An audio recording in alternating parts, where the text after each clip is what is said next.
ইনসাফের বাংলাদেশ চাইলে যদি মৃত্যুবরণ করতে হয়, আর কত রক্ত দেবে আমাদের সন্তানেরা? আর সহ্য করার ক্ষমতা আমাদের নাই। আমাদের সন্তানদের বাঁচতে দিন। ইনসাফের বাংলাদেশ গায়েব হোক, আমরা আর সহ্য করতে পারি না।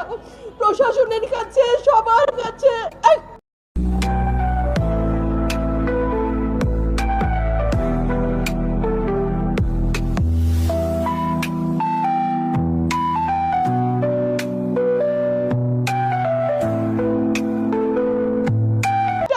অনুরোধ, আমাদের বাচ্চাদের বাঁচতে দিন, আমাদের ইনসাফের বাংলাদেশ দিন। কথা বলার শক্তি আমার নাই, আমার চোখ পড়ে যাচ্ছে, আমি সহ্য করার শক্তি আমাদের নাই। আমাদের বাচ্চাদের বাঁচতে দিন। প্রশাসন সজাগ হবে কবে? আর কত মৃত্যু আমার বাচ্চাদের দেখতে হবে? আমি কথা বলতে পারছি না। আপনারা সবাই আমার বাচ্চা হাদির জন্য দোয়া করবেন, আমাদের বাচ্চাদের জন্য দোয়া করবেন, আর ইনসাফের বাংলাদেশ যেন কায়েম হয় সেজন্য দোয়া করবেন। দল বেঁধে হামলে পড়েও আমার বুকে, আমার রান থান চক্ষু কলিজা আজ সব তোমাদের গনিমতের মাল।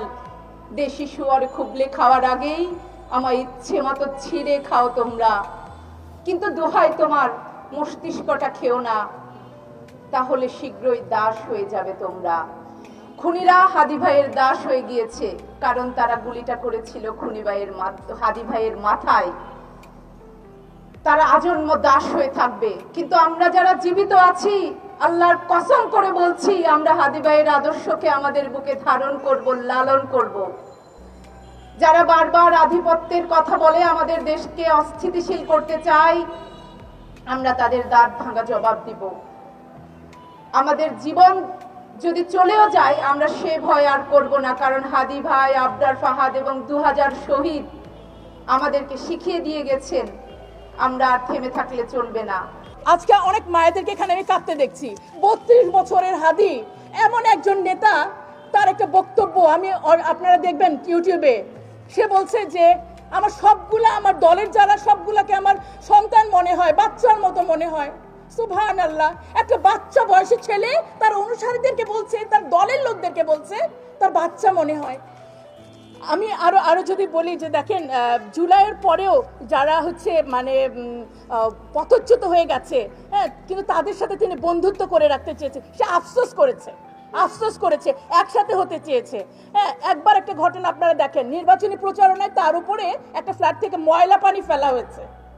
সে উপরে তাকিয়ে বলছে ফেলেন, আর যতবার ময়লা পানি ফেলেন, কিন্তু আমরা কিন্তু ভোট চাই।